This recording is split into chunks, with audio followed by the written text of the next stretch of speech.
दोस्तों, पिछली वीडियो में हमने परसेवरेंस के साथ मंगल ग्रह पर 3 महीने बिताए थे। उस वीडियो में हमने पूरी तरह रियल वीडियो के साथ आपको यात्रा करवाई थी। आज हम अगले 3 महीनों की यात्रा मंगल ग्रह पर करने वाले हैं। 3 महीने के बाद ये रोवर मंगल ग्रह की एक ऐसी जगह के ऊपर जाता है जहां पर शायद प्राचीन जिंदगी के अवशेष उसे मिल सकते थे। लेकिन जब ये मंगल ग्रह की सतह पर घूम रहा था तब इसका सामना एक बहुत ही बड़े आंधी के बवंडर से हुआ। लेकिन इस अंतरिक्ष यान ने आखिर उस आंधी के बवंडर से अपने आप को कैसे बचा लिया। इसके साथ ही इस अंतरिक्ष यान और हेलीकॉप्टर ने इन 3 महीनों के अंदर मंगल ग्रह पर क्या देखा, तो चलिए फिर मंगल की कहानी आज इस जाबाज के साथ जानते हैं। हेलो दोस्तों, मैं हूं आपका दोस्त सुरेश सांचोरी और आप रहस्य टेलीविजन यूट्यूब चैनल देख रहे हैं। दोस्तों, इस अंतरिक्ष मुसाफिर का असली उद्देश्य मंगल ग्रह की जमीन से कुछ सैंपल लेकर अपने पास रखना है, ताकि कोई भी भविष्य में मंगल ग्रह पर मिशन जाएगा उस मिशन को अपने पास इकट्ठे किए गए सैंपल ये वापस पृथ्वी पर देकर भेज देगा। इस काम को अंजाम देने के लिए इस अंतरिक्ष यान ने कई बार प्रैक्टिस की। इन तस्वीरों में हम देख सकते हैं कि जब पहली बार परसेवरेंस की आर्म सैंपल को इकट्ठा करके उसके आंतरिक सैंपलिंग मैकेनिज्म का इस्तेमाल करके स्टोर कर रहा था। अब क्योंकि रोवर अपने उद्देश्यों को पूरा करने में ही लगा है तो उसके पास बिल्कुल भी समय नहीं है कि वह अपने साथी इंजेन्युइटी की उड़ानों को देखे। लेकिन दोस्तों, यहाँ पर एक गलती हो जाती है कि इंजेन्युइटी की 6वीं उड़ान को ना देखकर हमने एक बहुत बड़ा ऐतिहासिक अवसर गंवा दिया, क्योंकि हम जान ही नहीं पाए कि इस हेलीकॉप्टर के सेफ्टी सिस्टम काम कैसे करते हैं। जैसा कि आप इस वीडियो में इंजेन्युइटी की 6ठी उड़ान को देख सकते हैं जो उस हेलीकॉप्टर ने अपने आप से ही खींची है, और आप इसमें देख सकते हैं कि किस तरह इंजेन्युइटी आगे पीछे उल्टी सीधी दिशाओं में उड़ रहा है। लेकिन जब वैज्ञानिकों ने इसका कारण पता लगाया तो पता चला कि हेलीकॉप्टर इसलिए ऐसे उड़ रहा है क्योंकि उसके कैमरा में कुछ खराबी आ गई। हेलीकॉप्टर की उड़ान के लिए इसमें 2 मुख्य यंत्र लगे हैं, जिसमें से पहला है मोमेंटम सेंसर और दूसरा है एल्गोरिथम, जो इसके कैमरा की सापेक्षता में ही काम करता है। इस एल्गोरिथम से हेलीकॉप्टर हर सेकंड लगभग 500 तस्वीरें खींच पाता है। लेकिन इन सब में समय बहुत ज्यादा मैटर करता है। इंजेन्युइटी से जो गलती हुई वह इसी वजह से हुई क्योंकि वह समय को सही गति में कैलकुलेट नहीं कर पाया और केवल एक तस्वीर ही खींची और बाकी की सारी तस्वीरें बिल्कुल बेकार थी। लेकिन किस्मत अच्छी थी कि हेलीकॉप्टर के स्टेबिलिटी सिस्टम में सेफ्टी के कई सोर्सेज मौजूद थे और इसी कारण कैमरा की गलती के बावजूद भी हेलीकॉप्टर आराम से लैंड कर गया। इतनी गलतियों के बावजूद भी इंजेन्युइटी इस 13 मेगापिक्सल की रंगीन तस्वीर को खींचने में सफल हुआ। ये इतना दिलचस्प नजारा है कि वैज्ञानिकों ने इस जगह का नाम सेटा रख दिया, जिसका मतलब होता है रेत के बीच। इन सब के बीच परसेवरेंस लगा हुआ था इस पत्थर की पढ़ाई करने में। दोस्तों, 1 जून को परसेवरेंस और इंजेन्युइटी ने मिलकर मंगल ग्रह पर 100 सोल्स सफलतापूर्वक बिताने के लिए जश्न मनाया। ये रही उस दिन की कुछ तस्वीरें जिनमें आप मंगल ग्रह से दोपहर के सूरज को भी देख सकते हैं। जानकारी के लिए आपको बता दूं कि 1 सोल आम दिन से थोड़ा सा बड़ा होता है, क्योंकि 1 सोल में 24 घंटे 39 मिनट और 35 सेकंड होते हैं। हम कह सकते हैं कि मार्स के एक दिन को 1 सोल कहा जाता है और इसलिए 100 सोल्स का मतलब पृथ्वी के 102 दिन है। रोवर को बनाने वाली टीम ने अभी हाल ही में रोवर द्वारा कवर किए गए मार्ग को और भी विस्तृत रूप से दुनिया के सामने रखा है। सबसे पहले तो परसेवरेंस रोवर दक्षिण से उस दिलचस्प नजारे वाली जगह सेटा की तरफ गया और फिर उसके बाद ये मुसाफिर उत्तर की ओर जाने से पहले उसने 2 क्रेटर यानी गड्ढों के आसपास भी चक्कर लगाया और फिर यह अंतरिक्ष यान एक ऐसी जगह पर पहुंचता है जो काफी मजेदार थी, जिसका नाम है द 3 फॉर्क्स। ये वह जगह है जहां प्राचीन काल में मार्स की नदियां एक झील से मिलती थी। नासा ने बताया कि कैसे इतनी लंबी यात्रा के बाद ये खुद से चलने वाला ये रोवर मंगल की सतह को नेविगेट कर रहा है। इस वीडियो में हम दिखाएंगे कि नेविगेशन के दौरान रोवर ने क्या क्या देखा। तो इधर 8 जून को इंजेन्युइटी अपनी 7वीं उड़ान भरने के लिए तैयार हुआ। पिछली उड़ान में कैमरे की गलती को ध्यान में रखते हुए ये सर चकरा देने वाला पल था, लेकिन किस्मत से इस उड़ान में कोई भी खराबी नहीं आई और हेलीकॉप्टर ने हमें साफ दृश्य दिखाए।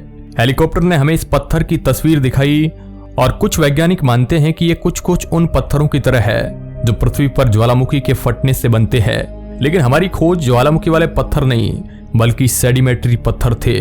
तो फिर परसेवरेंस फिर से आगे बढ़ गया। फिर उसे धूल की हवा चलती हुई दिखाई दी, लेकिन इसके बाद रोवर ने जो देखा उसने वैज्ञानिकों को हिलाकर रख दिया। धूल का एक विशालकाय बादल जमीन से थोड़ी सी ऊंचाई पर उड़ रहा था। यह एनिमेशन केवल उन 3 तस्वीरों से बना है जो रोवर ने 29 सेकंड में खींची थी, लेकिन रियलिटी में यह बादल बहुत ही धीमी गति से चल रहा है मतलब ये जो एनिमेशन आप देख रहे हैं ये सामान्य गति से 19 गुना अधिक गति पर चलाया जा रहा है। ये रहा उसकी असल गति के 5 गुना गति का एनिमेशन। इसके बाद दोस्तों दिन आता है सोल 120 यानी पृथ्वी का 123वां दिन। इस दिन इंजेन्यूटी ने कैमरा फिर से आसमान की ओर मोड़ दिया, लेकिन रोवर के साथ साथ चलने के लिए हेलीकॉप्टर को जमीन का दृश्य दिखाते हुए सामान्य उड़ान करनी थी। सेटा तक तेजी से पहुंचने के लिए रोवर को अब ऑटो नेविगेशन मोड पर आ जाना था। वैज्ञानिकों की टीम ने अब रोवर के नए ऑटो नेविगेशन सॉफ्टवेयर को टेस्ट करने के लिए रोवर को उस दिशा में भेज दिया जहां उन्हें कुछ खतरों की आशंका थी। इन तस्वीरों में आप देख सकते हैं कि किस तरह रोवर सफलतापूर्वक सभी छोटे मोटे खतरों से बचते हुए आराम से निकल गया और आखिरकार फिर वह पहुंचा शेटा नामक जगह पर। फिर परसिवरेंस रोवर ने अपना कैमरा चारों दिशा में घुमाया और उस वीरान पड़ी जगह के दृश्य को अपने कैमरे में कैद कर लिया। फिर आता है सोल 133 यानी पृथ्वी का 136वां दिन। इंजेन्यूटी ने अपनी नई उड़ान की तैयारी कर ली। हेलीकॉप्टर टीम ने इसके ऑटोनॉमस फ्लाइट सॉफ्टवेयर में सुधार करके वह गलतियां ठीक कर ली जो 6वीं उड़ान में इसे झेलनी पड़ी थी और अब हेलीकॉप्टर अच्छे से रंगीन और विस्तृत तस्वीर खींच सकता था। इंजेन्यूटी लगभग 2 मिनट और 26 सेकंड तक उड़ता रहा और सेटा के पूरे एरिया की बहुत सारी तस्वीरें खींची। नई उड़ान में खींची गई इन तस्वीरों की खूबियों को वैज्ञानिकों ने रिचर्ड रीजेस का नाम दिया और सभी वैज्ञानिकों की जिज्ञासा भी बहुत थी इस एरिया की खोज करने में।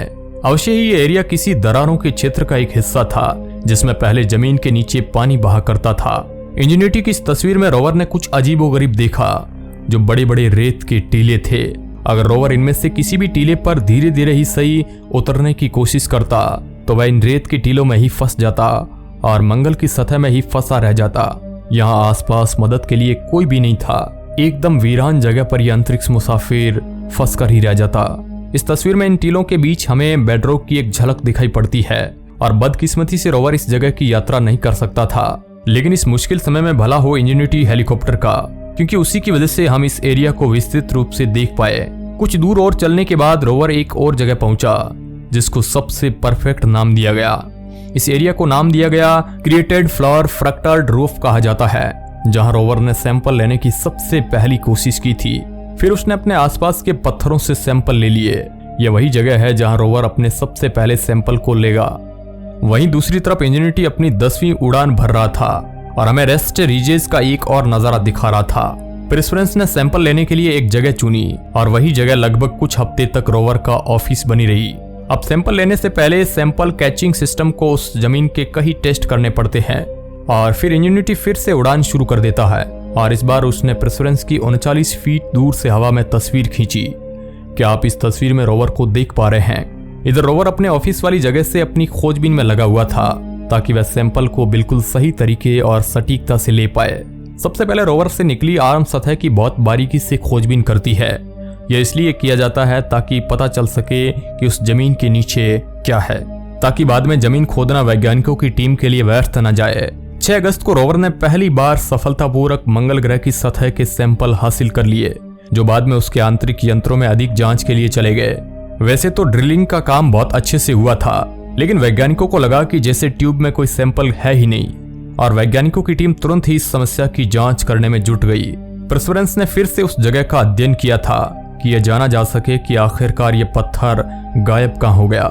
11 अगस्त को नासा के वैज्ञानिकों ने इसका पता लगा लिया और बताया कि वह पत्थर काफी क्रम्बली था और इसलिए ठोस रूप में रहने के बजाय वह तुरंत ही धूल के कणों में बदल गया।